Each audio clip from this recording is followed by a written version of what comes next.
When a racist cop throws the first punch, he never saw Barron Trump coming. Officer Greg Hargrove adjusted his mirrored aviators, sweat beading on his forehead despite the late afternoon chill. His patrol car idled at the curb, its engine growling like an impatient beast. Across the street, an elderly black woman named Mrs. Evelyn Johnson stood outside her modest brick home, clutching a grocery bag in one hand and her cane in the other. She wasn't doing anything wrong, just trying to get inside after a trip to the corner store. But Officer Hargrove didn't care about what she wasn't doing. "Ma'am, I need you to step back onto your property," he barked, his voice sharp enough to cut glass. "You're obstructing traffic." Mrs. Johnson blinked slowly, confusion knitting her brow. Traffic? On this sleepy residential block where cars rarely passed. "I'm just standing here, son," she said calmly, her voice steady but tinged with weariness. "What traffic am I blocking?" Hargrove's jaw tightened.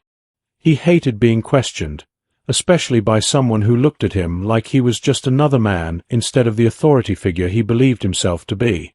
"Don't play dumb with me," he snapped, stepping out of his car. "You know exactly what I mean." And then it happened. In a flash of anger and entitlement, Officer Hargrove lunged forward, grabbing Mrs. Johnson by the arm. Before anyone could react, including the small crowd of neighbors who had begun to gather, he pulled back his fist and struck her squarely in the face. The sound of flesh meeting flesh echoed through the quiet street like a gunshot. Gasps erupted from the bystanders. Someone screamed. Mrs. Johnson stumbled backward, dropping her groceries, her cane clattering to the ground. Blood trickled from her lip, but her eyes burned with defiance. "Why would you do that?" she demanded, her voice trembling not from fear but from outrage. "What kind of monster are you?" But Officer Hargrove didn't answer. Instead, he reached for his handcuffs, muttering something about resisting arrest. That's when everything changed. A sleek black SUV screeched to a halt behind his patrol car, its tinted windows rolling down to reveal none other than Barron Trump, sitting in the passenger seat.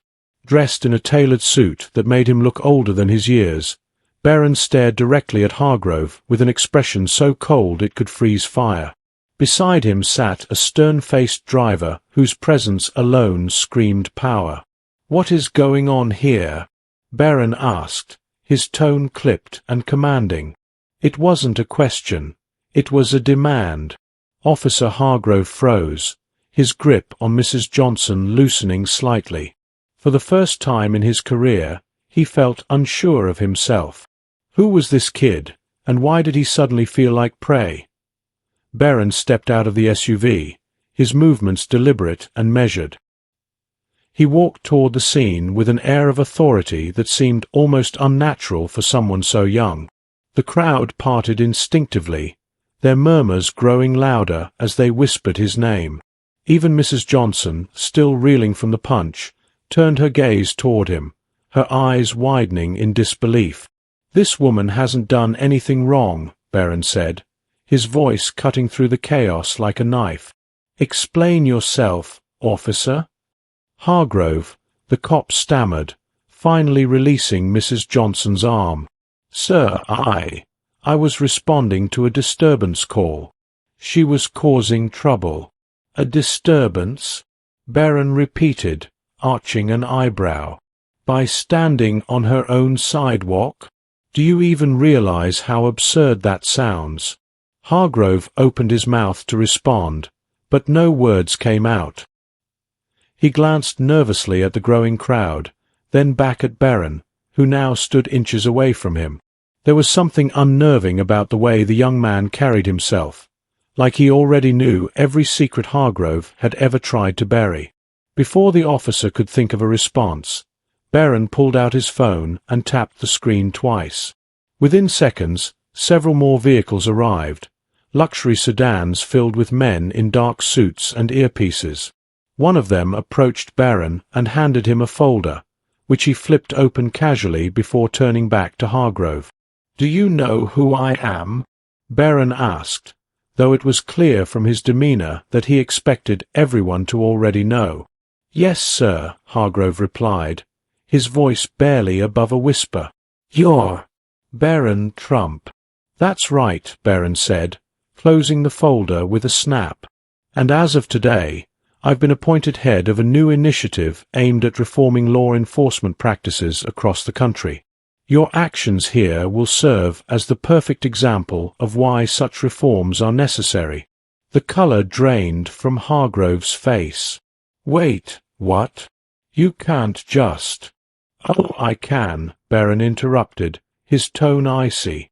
"In fact, I already have. Effective immediately, you're suspended pending investigation. If I were you, I'd start preparing my defense because, trust me, this isn't going away any time soon."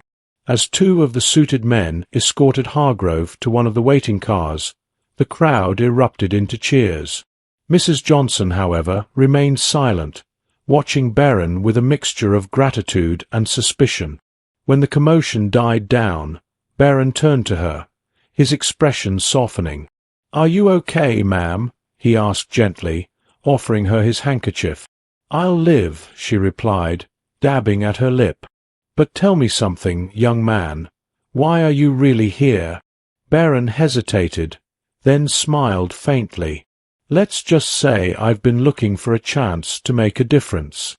And today, fate decided to give me one." Word of the incident spread like wildfire, thanks in part to the dozens of cell phones that had captured the entire confrontation. By nightfall, videos of Barron confronting Officer Hargrove were trending on social media, sparking debates about police brutality, privilege, and justice. While many praised Barron for stepping in, others accused him of using his family name to grandstand. Meanwhile, Hargrove found himself at the center of a media storm. His suspension became national news, and protesters gathered outside the police station demanding accountability. But Hargrove wasn't willing to go down without a fight. With the help of a slick lawyer, he launched a PR campaign portraying himself as the victim of a politically motivated attack. "You see, folks, this isn't about justice. It's about optics," Hargrove declared during a televised interview. "Barron Trump doesn't care about real reform. He cares about headlines. He humiliated me in front of the whole country, and now I'm fighting back." His words struck a chord with some viewers, particularly those skeptical of the wealthy elite. As public opinion began to shift, Barron realized he needed to take drastic measures to regain control of the narrative. Enter Detective Maria Alvarez, a seasoned investigator known for her integrity and tenacity. Barron recruited her to lead an independent inquiry into Hargrove's conduct, hoping her reputation would lend credibility to the investigation. Together, they uncovered a pattern of misconduct stretching back years, evidence that painted Hargrove not as a scapegoat but as a symptom of a much larger problem. But just as things started to look promising, a shocking twist threw everything into chaos. A whistleblower within Barron's team leaked documents suggesting that his involvement in the case wasn't entirely altruistic. Allegations surfaced that Barron had used his influence to manipulate evidence against Hargrove, raising questions about whether he truly cared about justice, or merely revenge. The scandal forced Barron to confront uncomfortable truths about his own motivations. Was he genuinely committed to reform, or had he let his emotions cloud his judgment? Determined to prove his sincerity, he called a press conference to address the allegations head-on. "I won't deny that I wanted to punish Officer Hargrove for what he did," Barron admitted, his voice raw with emotion. "But that doesn't change the fact that he deserves to be held accountable. This isn't about me. It's about ensuring that no one else has to suffer because of people like him." His honesty resonated with the public, reigniting support for his cause. Meanwhile, Detective Alvarez presented irrefutable evidence of Hargrove's wrongdoing, leading to his arrest and eventual conviction. The case became a catalyst for sweeping changes in policing policies nationwide, cementing Barron's legacy as a champion of justice. Months later, Barron returned to Eastwood Avenue to visit Mrs. Johnson, who had become a symbol of resilience and hope. Sitting together on her porch, they reflected on the journey that had brought them there. "You've done good work, young man," Mrs. Johnson said, patting his hand. "But remember, true change takes time. Don't stop now." Barron nodded, a determined glint in his eye. "I won't," he promised. "Not until we build a world where stories like yours don't end in violence." And with that, he stood up, ready to face whatever challenges lay ahead. Because sometimes, all it takes is one brave act to spark a revolution, and Barron Trump was just getting started.